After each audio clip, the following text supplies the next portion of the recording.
Welcome back. Well, this is an intriguing one.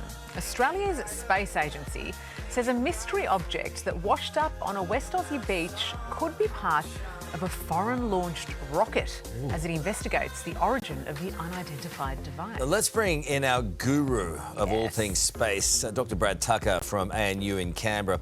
Doc, good morning to you. I mean, is it a big champagne cork? What is it? Is it a little bit of thing from a spaceship from a far galaxy far away? What do you think? It's the rest of the England cricket team and their skill. I think that's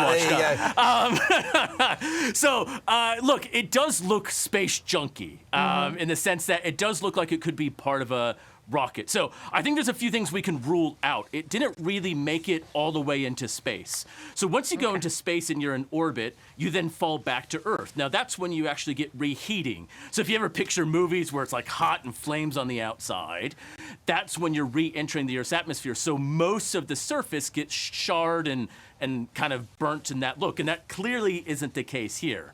So if it is a piece of rocket, it was probably part of the top part. So when you picture a rocket, you have the bottom main stage, but then you also have 2 and 3 stages on top, smaller parts of the engine, and those kind of make it almost into space but fall back down into the ocean. So if that is space junk, that's going to be the likely scenario, is kind of the top part engine of the rocket. Well, where do you think it came from? A lot of people want it to be a part of MH370. That's been ruled out. So what's your take? So look, you know, there are lots of countries in that region launching rockets that can land in the ocean. So you obviously have India. Now, a lot of people thought this could have been from the Indian launch to the moon on Friday. I think we can clearly rule that out. A, that's been in the water for a long time. There's barnacles attached. And B, the flight path didn't go anywhere near over the region. So I think we can rule that one out. But there could have been previous Indian rocket launches. China as well. China launches a lot of rockets. In fact, China, as a country, launches the most rockets compared to, say, SpaceX even. So they launch a lot of rockets that some also go towards the south. It could have also been a European rocket from French Guiana. They leave French Guiana in South America. They go towards the east, and those bits come in the ocean as well. So those are going to be the 3 countries or groups, I think, that are likely to be responsible. Can we at least have confirmation of this, that if something like that falls on you, it's going to hurt? Look, I mean, I would be happy to put my reputation on the line and say yes. That's a bold call.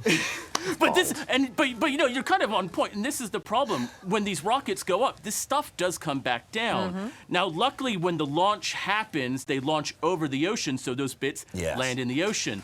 The problem is, once it gets into space, it can come back down, land anywhere, and we saw that last year when bits of a SpaceX capsule landed in New South Wales outside of Jindabyne and Dalgety. So that does happen. What happens to it now? Do we cut it open? Do we what happens to it? It's just going to sit there. So there is actually treaties that dictate that if it can be identified and the country or the provider in that country wants it back, the Australian Space Agency has a duty to return it. It's a treaty, which is a good thing. Now, if it can't be identified or no one wants it back, then it's up to the finders and the government to decide what to do. I don't know, maybe it ends up being a nice roundabout sculpture in Perth or something, who knows? But I think the key right now is trying to identify what it is because, you know, as we've heard, it's been cordoned off.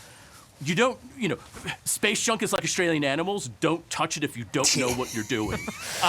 Good warning. If you don't know what part it belongs to, you don't know what kind of hazardous chemicals on it, especially the fuel sources, it could be. All right, is there just yes or no answer before we go. Is there any chance it's an extraterrestrial?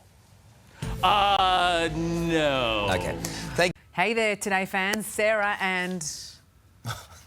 What's my name again? Oh my goodness, Carl. Hey, thanks for watching our YouTube channel, though. Subscribe now for more news, special reports, and amazing Aussie stories. And Carl misbehaving, Whoa, of course. that never happens. Always happens. What's she talking about? Always happens.